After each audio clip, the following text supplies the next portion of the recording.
ఇప్పుడున్నటువంటి దేవతా వ్యవస్థ అంతా కూడా నిజంగా ఉందా?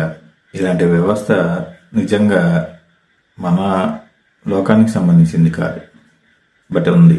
అది వాళ్ళ లోకాలకు సంబంధించింది. వాళ్ళ డైమెన్షన్స్లో అలాంటి దేవుళ్ళు, అలాంటి యొక్క కులాలు, అలాంటి మతాలు వాళ్ళకి సంబంధించినవి ఉన్నాయి. భూమి మీద ఇలాంటివి ఏవీ లేవు. వాళ్ళెవరు కూడా ఇక్కడ వచ్చి మనని పరిపాలించడానికి అధికారం లేదు. ఈ విశ్వం కింద వాళ్ళు కూడా పనిచేయాల్సిందే తప్ప ఎవరు కూడా వాళ్ళు వచ్చి మిమ్మల్ని అజమాయిషీ చేసే అవకాశమే లేదు. అద్భుతమైన విశ్వం అంతా కూడా మన కోసం పనిచేస్తూ ఉంటుంది అంతే తప్ప మన కోసం పనిచేసేటువంటి దేవుళ్ళు కానీ ఆ వ్యవస్థ కానీ లేదు. కానీ వాటిని ఎవరిని విమర్శించొద్దు, కించపరచొద్దు. ఎందుకంటే మనకు అనవసరమైన సబ్జెక్ట్ అది. మనకు అవసరం ధ్యానం మాత్రమే. దాని గురించి మాత్రమే ఆలోచించాలి.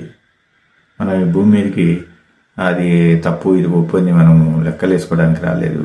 మనం చేయాల్సింది ఏంటంటే సత్యం వైపు ఉండాలి, సత్యంలో బతకాలి, స్వచ్ఛతతో జీవించాలి. దానికి ధ్యానమే మార్గము. ఇంకా మిగతా అన్ని మనకు అవసరము ఉన్నాయి. దానికి సంబంధించిన వాళ్ళు ఎవరైతే దాంట్లో తన్మయత్వం చెందుతున్నారో తన్మయత్వం చెందని మనకేంటి నష్టం? ప్రశాంతంగా ఉన్న వాళ్ళు ఉండనివ్వండి. వాళ్ళ నమ్మకాలు, వాళ్ళ యొక్క విజన్ ఆధారంగా వాళ్ళు చాలా ప్రశాంతంగా ఉండొచ్చు. దాంట్లో ఆ కథల్లోనే వాళ్ళు ఇది ఉండొచ్చు. దాంట్లో మనం ఏమి అబ్జెక్షన్ చేయడానికి కానీ మనకు దానికి కానీ అధికారం లేదు. మనం చేయవలసింది ఏంటంటే మనకు అవన్నీ కరెక్ట్ కాదు, అవన్నీ నిజంగానే దయానంద సరస్వతి చెప్పినట్టుగా పుక్కట పురాణాలు అని చెప్పాడు. నేను కూడా దాన్ని విశ్వసిస్తున్నాను. ఎందుకంటే దానివల్ల నాకేం ప్రయోజనం జరగలేదు. అందువల్ల నేను దాన్ని వదిలేసి సత్యమైన దాన్ని పట్టుకున్నాను. ఇప్పుడు అన్ని ప్రయోజనాలు దొరుకుతున్నాయి. ఆ సత్యమైనది ఏంటంటే ధ్యానము. ఎప్పుడు శూన్యంలో ఉంటాం అంతే. ఇంతకు మించి ఏముంటుంది? అందుకని భగవంతుడు సృష్టి మొత్తం ఐక్యమై ఉన్నాడు. ఒక విగ్రహంలో చూడటం అనేది పెద్ద పొరపాటు. అది శాస్త్రాలను విగ్రహారాధన నిషేధించాయి. శంకరాచార్యుడు కూడా విగ్రహాలను నిషేధించాడు. ఆ పూజలో అన్ని కూడా అద్వైతమే ఉత్తమం అని చెప్పాడు. మనం దాన్ని పట్టుకోవాలి. మనము చిన్నప్పుడు ఒక 10-15 సంవత్సరాల వరకు తండ్రి అవసరం ఉంటుంది. దాని తర్వాత మనకై మనం ఎదగాలి. మనం తండ్రి స్థాయికి వచ్చేస్తాం. అప్పుడు కూడా తండ్రి మనకు అవసరం ఉండదు. ఎందుకంటే మనమే ఆలోచించగలిగే ఇంటెలిజెన్స్ స్టార్ట్ అవుతుంది. కాబట్టి మనమే నడవగలము, మనమే సమస్యలను సాల్వ్ చేసుకోగలము, మనమే అదృష్టాన్ని తయారు చేసుకోగలము. అటువంటిప్పుడు మనకి ఇంకా తండ్రితో అవసరం లేనట్టుగానే మనకు స్టార్టింగ్లో ఉన్నప్పుడు ధ్యానం గురించి వాటి గురించి తెలియలేనప్పుడు ఇలాంటి యొక్క ఆచారాలు, ఇలాంటి వ్యవహారాలు ఇవన్నీ మూర్ఖత్వమైనవే. కానీ వాటిల్లో కొంత ఆధ్యాత్మిక ప్రాసెస్ ఉంటుంది కాబట్టి అవి కొంతవరకు ఉపయోగపడతాయి. కానీ అవి అవసరం లేదు మనకి. ఈ ప్రపంచానికి ధ్యానం అనేది ఒక్కటి చెప్తే చాలు జనాలందరికీ. నువ్వు తెలుసుకోవడానికి ధ్యానము. ఒక అమెరికన్ ప్రెసిడెంట్ ఇంకా అక్కడ ఉన్నటువంటి కొంతమంది 7 సంవత్సరాల పిల్లలందరినీ చంపుకొని తినేశారట యంగుగా ఉండటానికి. మన 3 రోజుల క్రితం చూసి ఆశ్చర్యపోయాను నేను. ఎంత దారుణం చూడండి. ఎలా బతకాలో కూడా తెలియటం లేదు. భగవంతుడి సృష్టిలో చెత్త చూస్తున్నారు. 10 సంవత్సరాల ముందే చేస్తాడు. ఏమైంది ట్రంప్? ప్రపంచంలోని ధనికుడు, అమెరికా దేశంలోనే ధనికుడు. ఆయనకి ఏం కావాలి? ఉన్నంతలో సంపూర్ణంగా బతికేసి చచ్చిపో. దానికోసం నువ్వు కొన్ని సంవత్సరాల పాటు ఎక్కువగా బతకడానికి 7 సంవత్సరాల పిల్లలందరినీ చంపేసి వాళ్ళ యొక్క మాంసాన్ని తింటే నువ్వు ఇంకా ఎక్కువ కాలం బతకాలని అసలు అది యొక్క ఎలా ఇది ఎంత అజ్ఞానంలో బతుకుతున్నారు. భగవంతుడి నియమాలు పూర్తిగా విరుద్ధంగా బతికేస్తున్నారు. మరి వీరందరికీ ఖచ్చితమైన శిక్షలు ఉండాలి కదా. అందుకే వారు వచ్చే జన్మలో వచ్చి వాళ్ళకే తెలియనటువంటి ఒక సమస్యల్లో ఇరుక్కుంటుంటారు. అప్పుడు అడుగుతుంటారు వాళ్ళకి కొంచెం నాకెందుకు జరుగుతుంది అంటే ఇట్లా చెత్త చేసి ఉంటారు వాళ్ళు. ఎంత దరిద్రమో చూడండి. చిన్న పిల్లల్ని చంపేసి తింటున్నారట. బిల్ గేట్స్ ఇంకా కొంతమంది పెద్ద వాళ్ళు చిన్న పిల్లల్ని వాళ్ళకి సంబంధం లేని వారిని తెచ్చుకొనేసి ఫ్లెష్ చేసుకొని తినేయటం. పరిపాలన చేతగాక ఇప్పుడు ఏదైతే ఇజ్రాయెల్ మధ్యలో యుద్ధం జరుగుతుందో గ్రీన్లాండ్ అనేది, ఆ గ్రీన్లాండ్లో జరిగేదంత భాగవతం ఇదేనంట. అందుకేనంట అమెరికా గొడవ పడేది. ఒక సీక్రెట్ BBC ఇన్వెస్టిగేషన్లో ఇదంతా బయటపడింది. మొత్తం వీడియోస్తో సహా బయటకు వచ్చేసింది. అసలు ఏంటి ఇది?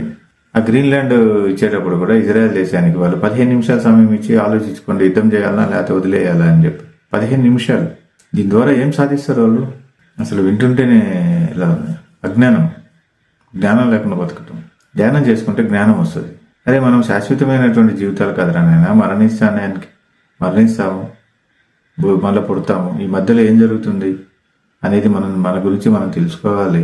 మహోన్నతమైనటువంటి ఆధ్యాత్మిక జీవితంలో ఉన్నతి సాధించాలి. దానికోసం వచ్చాము. పక్కన వాళ్ళని ఎవరిని డిస్టర్బ్ చేయకూడదు. నువ్వు ఆత్మవిజ్ఞానం సంపాదించుకోవడం వచ్చావు, అది చేసుకొని వెళ్ళిపోవాలి. కానీ ఈ అంతా ఎందుకు, ఎవరినో పరిపాలించాలి, ఏదో చేయాలని. ఇంత చేసినా నువ్వు ఏమైనా పర్మనెంట్గా ఏమైనా బతకగలవా? హిట్లరు ఒక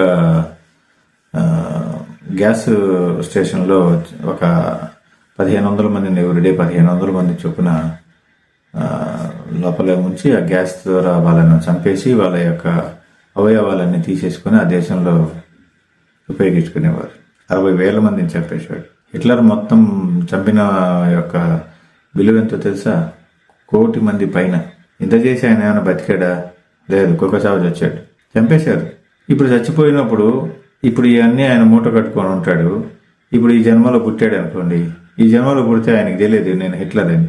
ఎందుకంటే తెలిస్తే మళ్ళీ ఆయన అధికారం చేస్తాడు ఇక్కడ. అందుకని తెలియకుండా యూనివర్స్ ప్లాన్ చేసి తీసుకొని వచ్చి పడేస్తుంది. విపరీతమైనటువంటి కష్టాలు పెట్టేస్తుంది.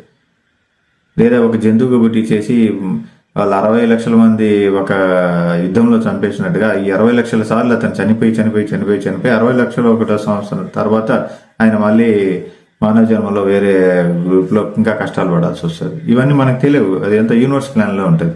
ఇప్పటికైనా రియలైజ్ అయ్యి భగవంతుడిని క్షమించమని అడిగి ఎలా బతకాలో తెలియదు. ఆయన పరిపూర్ణమైనటువంటి దైవం కనుక భగవంతుడికి మించినటువంటి శక్తి లేదు కాబట్టి క్షమాపణ మనస్ఫూర్తిగా కోరుకుంటే కొంతవరకైనా దాని యొక్క సాంద్రత తగ్గుద్ది, కొంతవరకైనా దాని గాఢత తగ్గుద్ది. లేదు, ధ్యానంలో నువ్వు మనసును కంట్రోల్ చేయగలిగితే నువ్వే మొత్తం శూన్యమైపోవచ్చు. అప్పుడు భగవంతుడితో ఐక్యమైపోవచ్చు. ప్రాసెస్లు ఉన్నాయి, మంచివన్నీ పట్టుకొని ఒకటి చెత్త అంతా పెట్టుకొని చేస్తుంటాడు. ఎంత దారుణమో చూడండి. భగవంతుడి సృష్టి అద్భుతము. భగవంతుడిని ఎదిరించే వాళ్ళు కానీ భగవంతుని సృష్టికి విరుద్ధంగా వెళ్ళేవారు కానీ విశ్వంలోనే లేరు. భగవంతుడు శాశ్వతము. ఆ శాశ్వతమైనటువంటి మూలం మనలో కూడా ఉంది, అది కూడా శాశ్వతమే. ఈ శరీరం ఒక గాలిబుడగా, ఇది ఎప్పుడైనా పగిలిపోతుంది. మిమ్మల్ని మీరు తెలుసుకుంటే లోపల బయట ఒకటే ఉన్నామని తెలిస్తే ఈ ప్రపంచంలో మీరు ఆనందంగా ఉండగలరు, స్వచ్ఛంగా బతకగలరు. అందుకనే ధ్యానం. జేబుల దగ్గర సంపదలు ఏమి ఉండవు, తినడానికి భోజనం కూడా ఉండదు. ఒక ప్లేట్ ఒకటి ఉంటుంది, ఒక బొచ్చ ఉంటుంది, ఒక గ్లాస్ ఉంటుంది వాటర్ తాగటానికి, అంతే.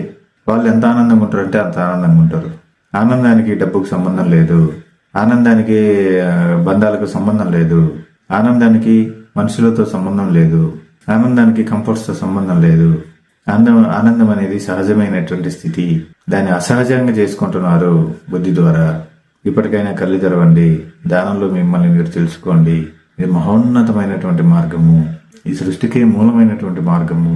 బ్రహ్మ జ్ఞానాన్ని తెలుసుకోవడానికి కూడా పాటించినటువంటి మార్గమే ధ్యానము. విష్ణువు జ్ఞానాన్ని సంపాదించడానికి పాటించినటువంటి మార్గమే ధ్యానము. శివుడు జ్ఞానం సంపాదించడానికి పాటించినటువంటి మార్గమే ధ్యానము. జీసస్ క్రైస్తు జ్ఞానాన్ని సంపాదించడానికి పాటించినటువంటి ధ్యానము. మహమ్మద్ ప్రవక్త జ్ఞానం సంపాదించడానికి ఉపయోగించినటువంటి మార్గము ధ్యానము. దయానంద సరస్వతి, ఓషో, సెయింట్ జర్మన్స్, సాయిబాబా, ఎలాంటి మహనీయులు ఎందరో ధ్యానం ద్వారా మోక్షాన్ని పొందారు. మనం ఎందుకు చేయలేము ఆ పని? ఇప్పటికైనా కళ్ళు తెరవని మిత్రులారా, సమయం లేదు, అతి తక్కువ సమయం మాత్రమే ఉంది. ధ్యానం చేసి మోక్షాన్ని సాధించండి. లోకా సమస్త సుఖినో భవంతు. సర్వం కల్విదం బ్రహ్మ. శుభం భయాత్, శుభం భయాత్, శుభం భయాత్, శుభం భయాత్, శుభం భయాత్.